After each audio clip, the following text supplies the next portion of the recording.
So we're talking about Schelling.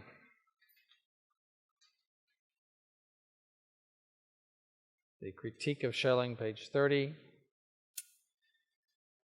So Schelling's doctrine is pantheism. The Absolute is the only being that really exists. It is the essence and substance of all things which do not exist in themselves and by themselves. So they are transformations, or we say moments of the Absolute. The Absolute is this here, it's that there. It is the essence, rather they are merely degrees, variants, diverse aspects of the evolution of the Absolute, which is the unique substance of everything which exists. So everything is the Absolute. The idea of a transcendent and personal God has no place here. According to Schelling, there is no other God except the Absolute, that is, an immanent divinity which is subject to a necessary and progressive process. Notice, immanent divinity. So this is God becoming the world. So, hence there is a rudimentary God, that is, God in the first moment of evolution, and a complete God, which is the term of all of the transformations which are the result of the quest for perfection.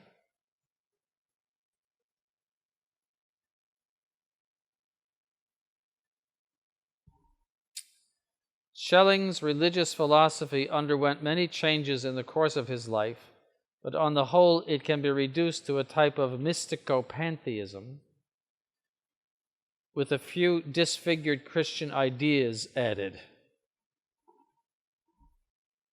His religious system does not differ substantially from Kant's. Christianity is reduced to an ensemble of mystical, naturalistic, and symbolic ideas. The incarnation of God is only a phase of the divine evolution and objectivization of the Absolute in nature. Jesus Christ is merely the perfect revelation of the Absolute in man and by means of man.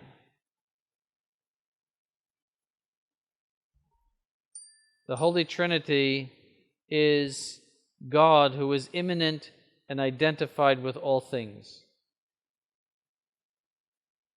God the Father, incarnate in the world and in man, God the Son, and this is Teilhard de Chardin, by the way, in order to acquire and manifest all perfection, returning again to the Father, and that's the Holy Ghost.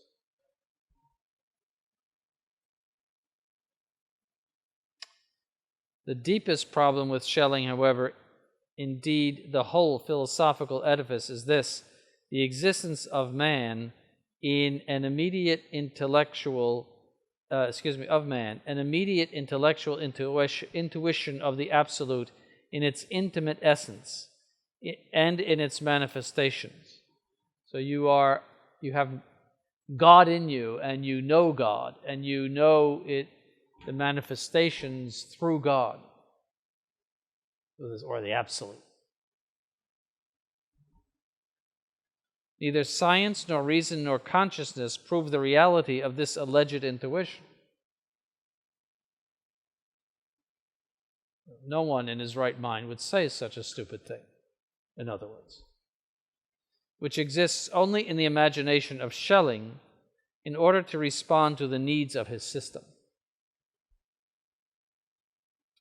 Schelling himself states that this intuition is presupposed without any condition and must be regarded as an innate gift of God, independently of personal teaching or effort. So it's a dogma of Schelling that has no proof, just it's got to be there. All right, so that's Schelling. Now we get into Hegel. You think you've seen insanity thus far. Now we get into Hegel. Georg Wilhelm Friedrich Hegel was born in Stuttgart. He was friends with Schelling at the University of Tübingen, that hellhole, where he did his philosophical and theological studies. When he finished his studies, he was professor in Switzerland and Frankfurt, but finally came to Jena, which is another hellhole, where he published the work entitled Difference Between the System of Fichte and Schelling.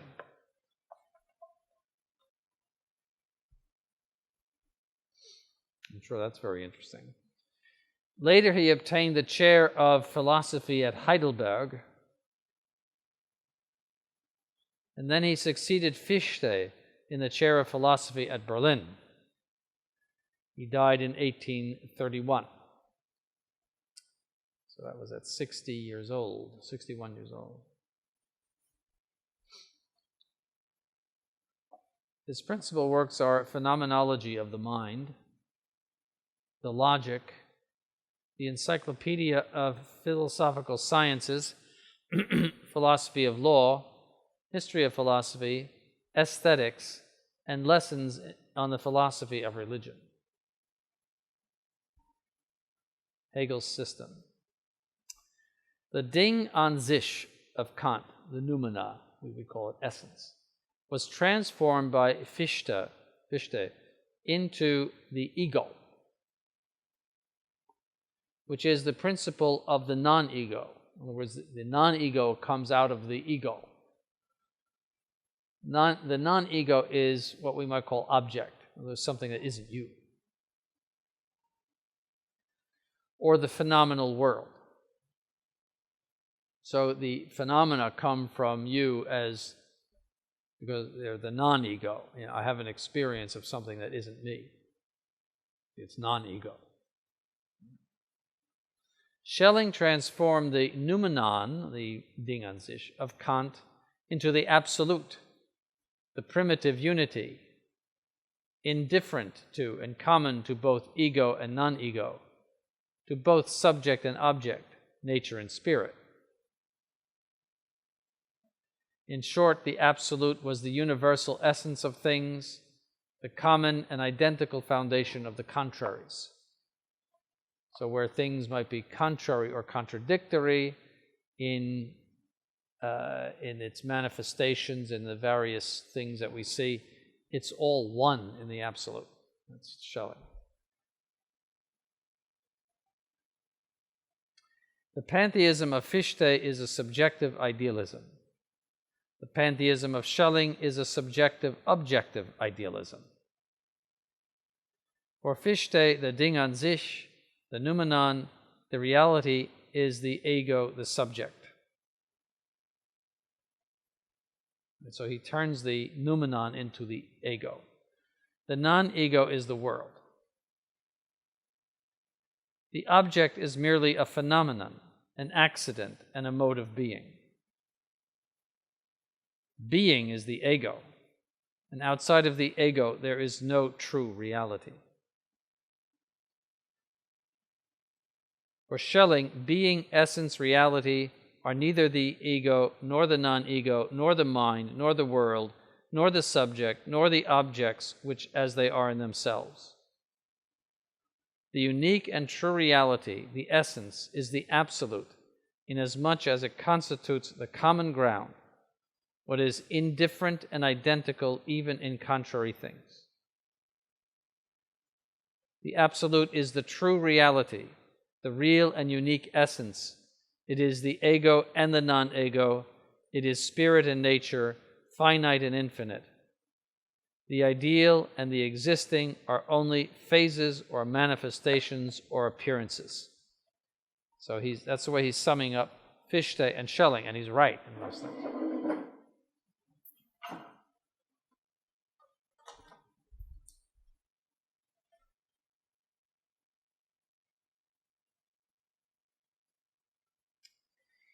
Hegel follows Schelling closely. Hegel turns Schelling's absolute into what he calls the idea. He explains the origin and nature of beings and of the universe by means of the progressive and determined evolution of the idea or the absolute. So for Hegel, everything is the idea. And as the Thomists point out, who has the idea? There are nonetheless profound differences between Hegel and Schelling. Hegel is far more systematic than Schelling and does not have the obscurity and frequent contradictions found in Schelling.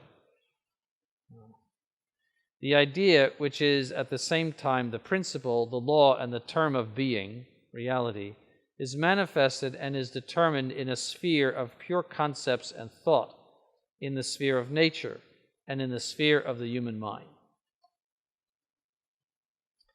From this distinction, there are three divisions in philosophy. The logic, so that's the idea as it is in the pure concepts and thought. And then philosophy of nature, that is the idea in the sphere of nature. And then the philosophy of the mind, that is as it is in the sphere of the human mind. So those are his three. Each of these represents a development and a different determination of the same idea. So he's close to Schelling in the sense that this grand idea is the source of everything. All of them rest not on the principle of contradiction, which up to now has been the basis for philosophy, but rather upon this principle: all that is rational is real. All that is real is rational.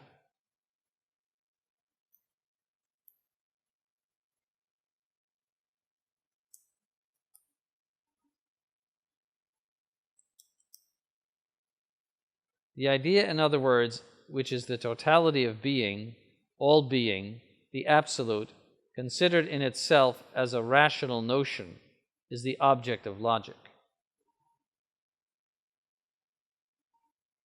Considered as going outside of itself and as manifesting itself in nature, or better, nature considered as begotten by the idea, which is fundamentally immanent, that means it's in everything, constitutes the object of the philosophy of nature. Finally, considered inasmuch as it acquires a consciousness of itself in man, the idea is the object of the philosophy of the mind.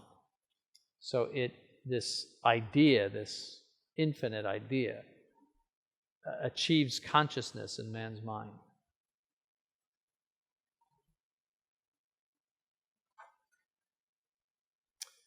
But these three philosophies are not true sciences with distinct objects, but rather are only three moments of universal knowledge, absolute knowledge, which consists in knowing and affirming that thought and being are the same thing.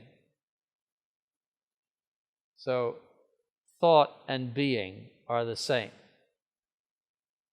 So, subject and object, we might say, are the same.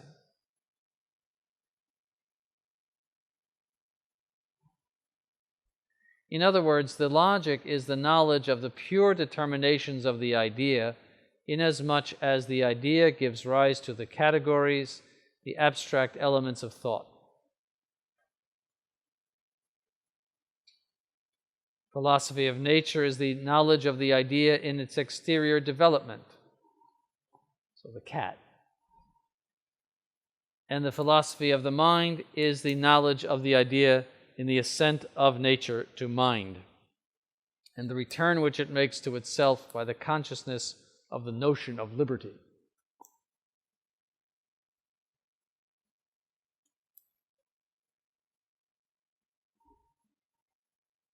These three sciences constitute three parts of the one and universal science. It is based on the fundamental principle of the identity of the ideal and the real, of the subject and object, of matter and spirit, of God and man. So in this system, nature becomes God, that being the idea with a capital I.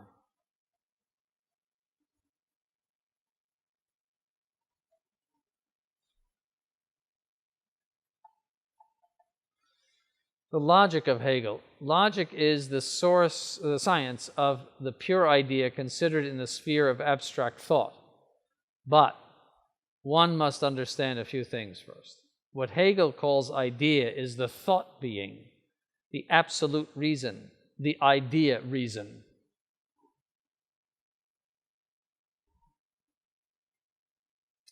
This idea reason is at the same time the subject and object of human thought, in such a way that its reality forms the content of thought as a knowing subject and the content of thought as the object thought. It is both subject and object. No distinction between subject and object. Even though the object thought is a pure concept, nature, and mind. Just memorize it and vomit it up. Don't try to figure it out. The idea reason develops and is determined progressively by following the law of dialectic, an immutable, necessary, and fixed law. This law is not distinct from the idea itself, but is immanent in the idea.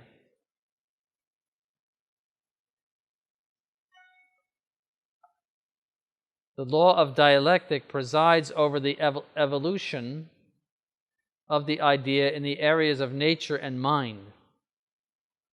Furthermore, the law of dialectic forms the real content of things, just like the idea with which it is identified. From this it is clear that logic is the universal and absolute science, and that it contains all other sciences. Because the idea is everything, so logic is about ideas, so logic is it. Logic is metaphysics. So if you were Hegelian, you could just take logic, and that would be your metaphysics too.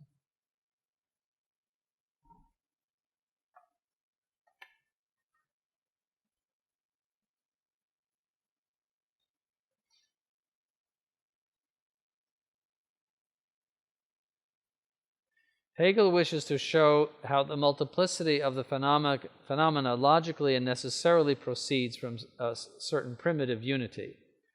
The absolute for Hegel is immanent in the world. It is not perfected, as Schelling would have, by its developments in the world, its manifestations. In a word, the absolute is nothing else, according to Hegel, than the very process of universal becoming, especially the logical process. So everything for Hegel is not being, but becoming. So the idea is like this turning vortex that is constantly becoming. So nothing ever is, it's becoming.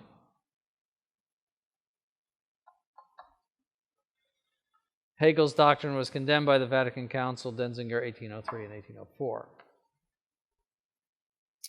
The logic and metaphysics of Hegel wish to explain the process of ideas and things. Against the materialists, he says that the mind and ideas are more known to us than matter, because from the mind we have immediate cognition, not from matter, which is only intelligible when it is resolved to the categories of reason.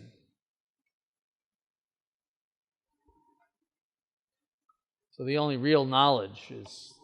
Now, it is true that we do not have an intelligible concept of matter, in the sense that the object of the intellect is essences only. So you set aside the individuating matter of anything and look at the essence, but you do return to a true knowledge of the matter through the return to the phantasm.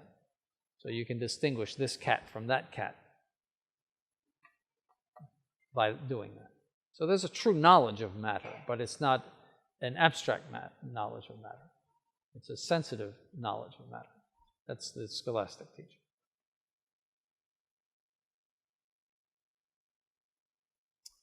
But it's no good for Hegel. Everything is mind.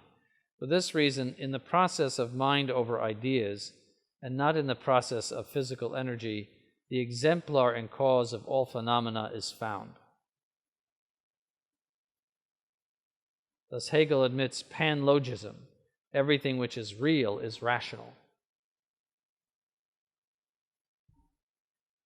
He also identifies metaphysics and logic.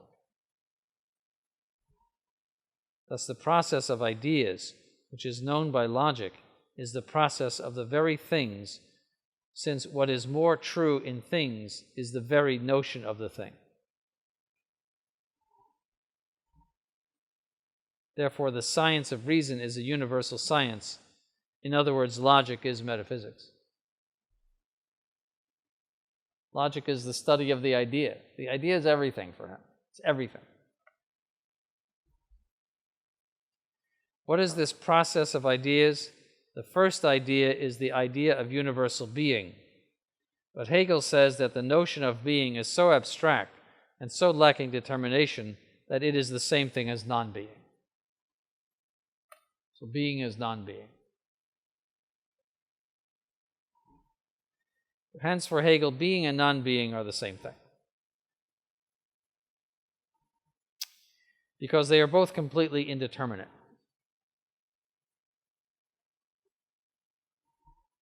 This contradiction begets becoming, which is the combination of being and non-being. Hegel sees being as a completely static and immobile thing. In order to be fecund, in order that being be productive both of ideas and reality, it must be combined with its opposite, non-being. Thus, for Hegel, being is not the fundamental reality, but rather becoming, in which being and non-being are identified.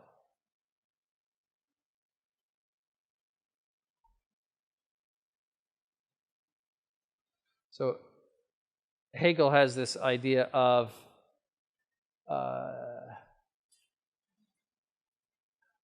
thesis, antithesis, which generates synthesis. This is the way the idea develops and becomes.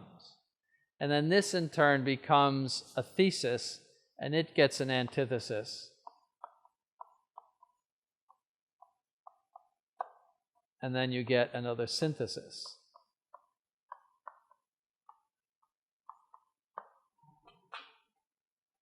That's how the idea becomes. And everything, history, everything is based on it.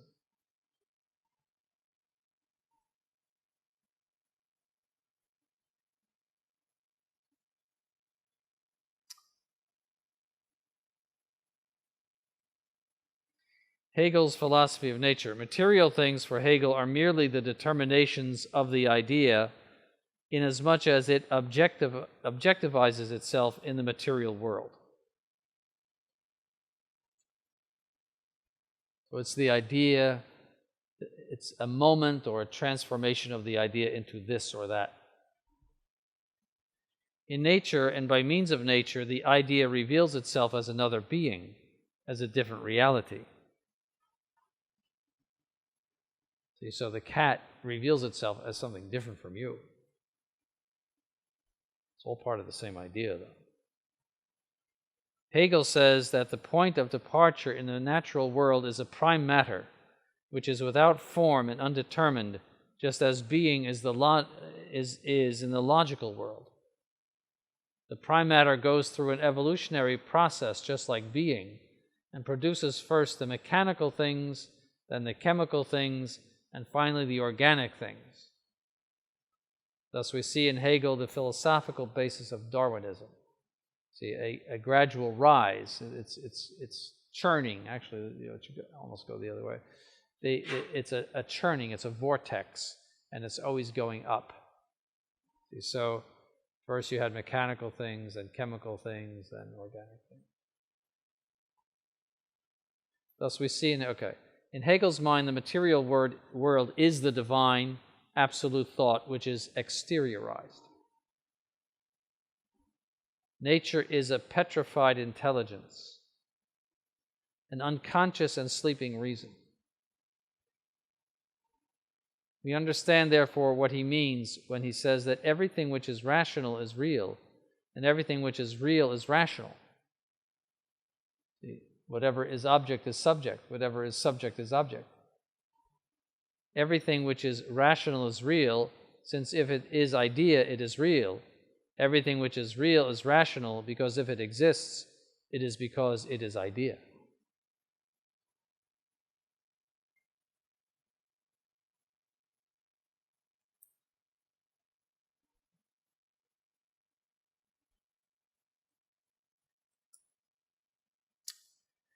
Hegel's philosophy of the mind. Here, Hegel will apply his usual dialectic, that is, this threefold process of contradiction within the idea which is productive of other things. The human mind, for Hegel, is at the same time the principle and term of nature. It's what nature comes from, and it is the term of nature. It is what nature becomes. It is the principle of nature because, if we have seen, nature is merely the exteriorization of the idea. The cat is merely an exterior form, you might say, of the idea. Every step of the evolution of the idea is toward conscience and liberty. So those are the highest manifestations of the idea, conscience and liberty. For Hegel, therefore, the human mind and the divine mind are one and the same thing, since the human mind is the ultimate evolution of the idea, the final aspiration. So he's divinizing the human mind. Hence, the human mind stands at the peak of the mountain of the evolutionary process of the idea, which is divine. Liberty is the highest endowment of man. See, that's false. He recognizes himself as a mind when he realizes that he is free. Liberty is simply an abstraction of free will. It is that quality of the will whereby it's not determined to a particular end, but where you elect the end, that's freedom. It cannot be the highest thing because it is ordered to something else. Free will is ordered to the good. That's why it exists. That's why it's made by God, for the good. It's not the highest quality of man. That's a myth of liberalism. Statue of Liberty.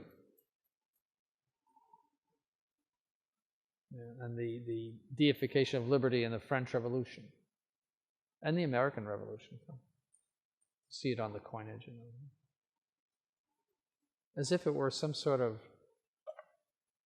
as if it were God himself. Will is ordered to the good. It has an object, and whatever has an object is inferior to the object.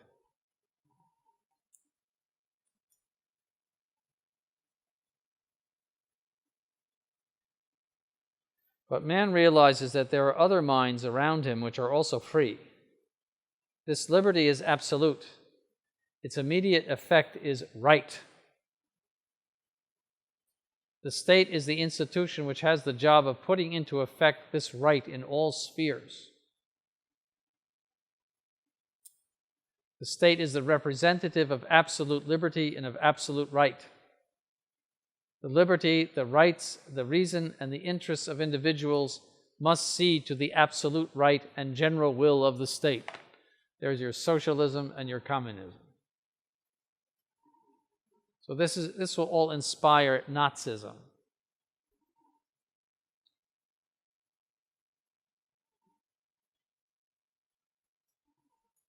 Whatever is real is rational, whatever is rational is real. That is, whatever the mind of Hitler cooks up is okay.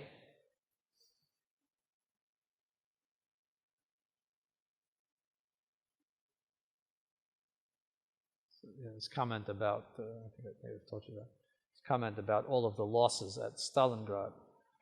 The individual means nothing. It's the folk, the people, basically the state. 90,000 taken prisoners and many, many other dead. It was a disaster.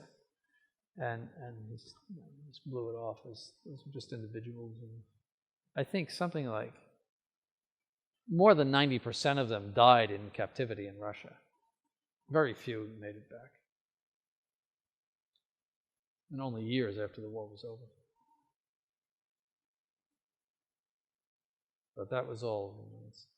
It's this collectivization of humanity. See that it's all an idea. We're all moments, of this great idea, and the state is the ultimate form of humanity's existence. That's the spirit of socialism. The individual doesn't count. The state is everything.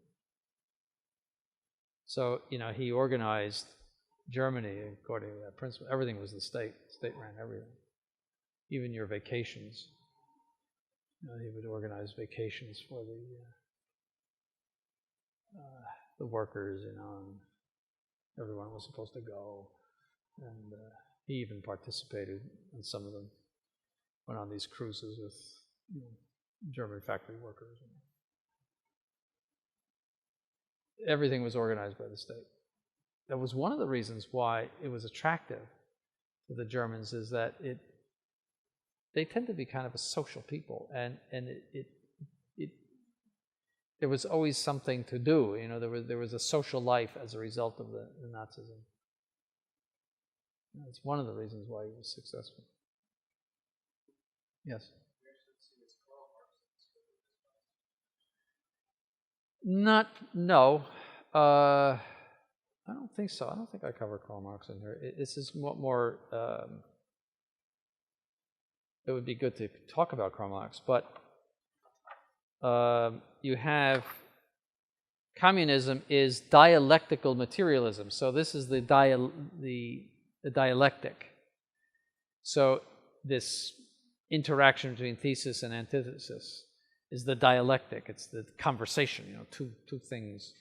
And I don't know if he called it that, but it is commonly called dialectical materialism, because he was a materialist, so he was not an idealist.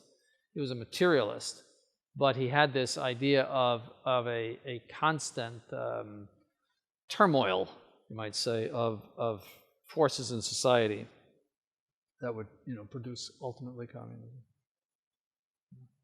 No, he was a devil. But who was actually worse was Engels. Engels was a sort of publicity man. Engels had some money, and Marx was a bit of an abstract kind of person. Engels was practical. He was actually worse.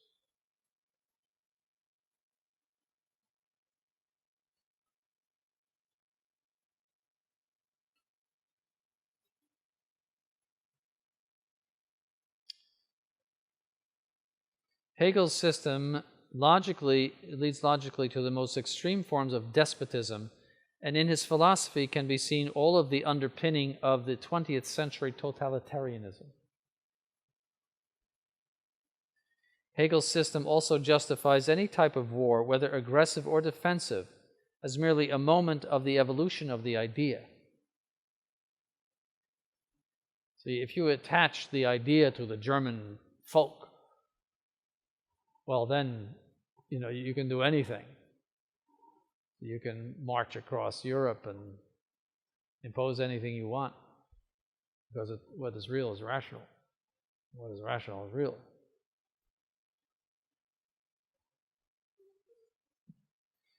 It is how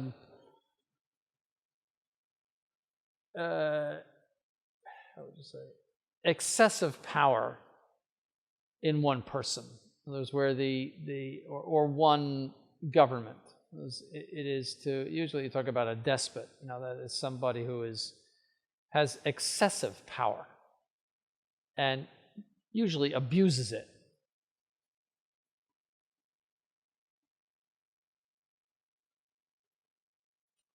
Right? Totalitarianism is basically the state is God.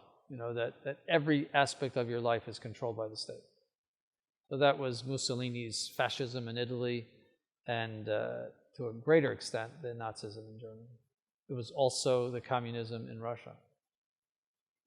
The Soviet communism and the National Socialism differed only because the German National Socialism was nationalistic, whereas the Soviet communism was internationalistic.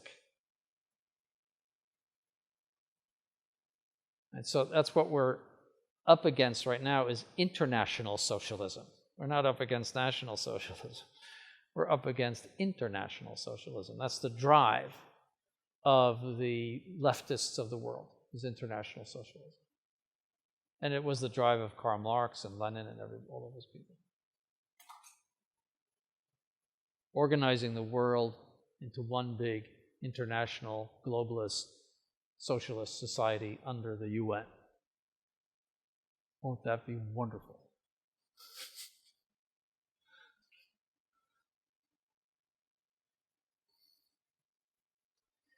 So, these aggressive wars is a sort of rite of passage for the idea. So Hitler said, morality is for the bourgeois people. It doesn't apply to great personages like myself. When asked about certain things that were not exactly right. He said that in Mein Kampf. It's for, bourgeois, people, ordinary people, but not for great personalities. Didn't apply. He was also the one who said, I would sooner see pigs eat out of a trough than to see a Catholic receive Holy Communion.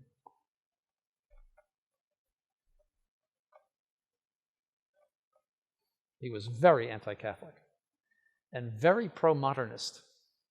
He praised the modernists. And he was dreadfully anti-Catholic. He hated the Catholic Church.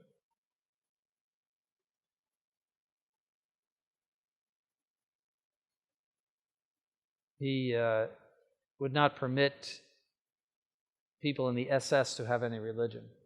He bragged that they were kirchenlos, churchless. The SS, that was the elite. So I mean, especially in Europe, you see some right-wing people looking toward the Reich as the good old days, and it was not at all. He was perhaps more anti-Catholic than he was anti-Jewish.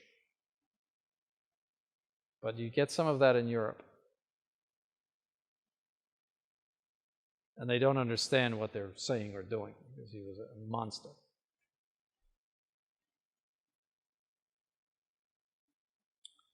So victory is a demonstration of right. You see, if you're victorious in battle or war, that means you were right, since it is the necessary evolution of the idea. That's why Goebbels said, we will win because we must win. See, the idea is with us.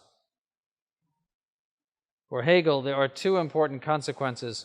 One, in each period of history, there is a people which is at the head of civilization, and you know who they are, and in which the idea is incarnate in a more perfect manner than in others.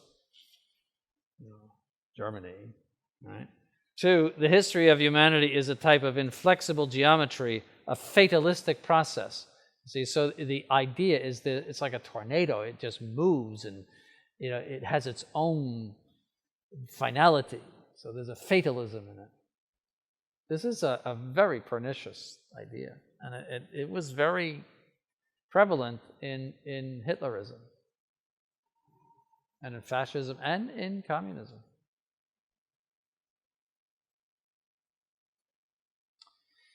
Religion for Hegel is an evolutionary outgrowth of art. So art is, think about beautiful things. Man tries in art to express the infinite. In religion, he sees the infinite as separated from matter, from the world, from man, as an absolute being completely different from finite being. The final phase of the evolution of the idea is philosophy, in which the idea recognizes itself not only as absolute thought, as thought which is both subject and object, but also as the absolute identity of all things. So everything is the idea. The idea recognizes itself as a conscious and free being, as right, as morality, as the state. In this one and supreme reality, the opposition between infinite and the finite, between eternity and time, between matter and spirit, between the ideal and the real, between substance and accident, between subject and object, between God and the world, disappears. It's all one. The universal becoming of the idea reveals itself as God. So becoming is God. Universal becoming is God. God is therefore the final term of the universal becoming of the idea. He is therefore in process, in theory, so he is not a perfect being, as Catholic theology would say, but he's constantly becoming. But this God is not a special being which is distinct from other beings, much less is he distinct from man. God is the absolute being and identical in his substance and in his essence with all other things. He is the totality of being. He is the idea itself considered in its final developments and inasmuch as it acquires consciousness of itself and man. So this God acquires consciousness of it or himself, probably itself would be better, in man.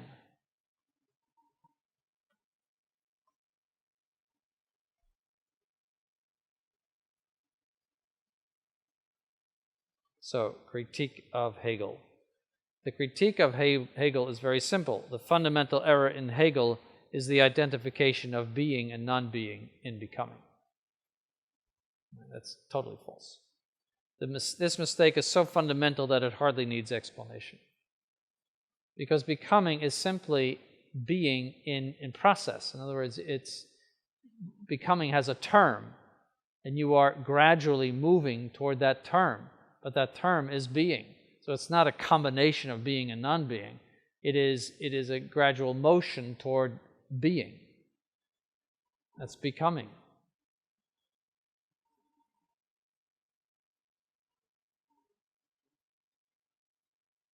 This mistake is so fundamental. Okay. Becoming is an imperfect act or imperfect being. It's not a mix of being and non-being. It is not the identification of being and non-being. If a flower is becoming an apple, it means that it is proceeding toward a mature apple as its goal, its term, but is as yet imperfect. It is still in potency to being an apple. Thus, being is the term of becoming. Becoming is inconceivable without being, just as the relative is impossible without the absolute.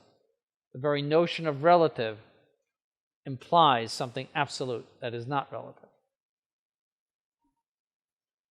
Therefore, being is superior to becoming, just as the perfect is superior and prior to the imperfect, just as motion presupposes rest. You can't think of movement without thinking of the term of movement. Where are we going? So we're moving, but where are we going?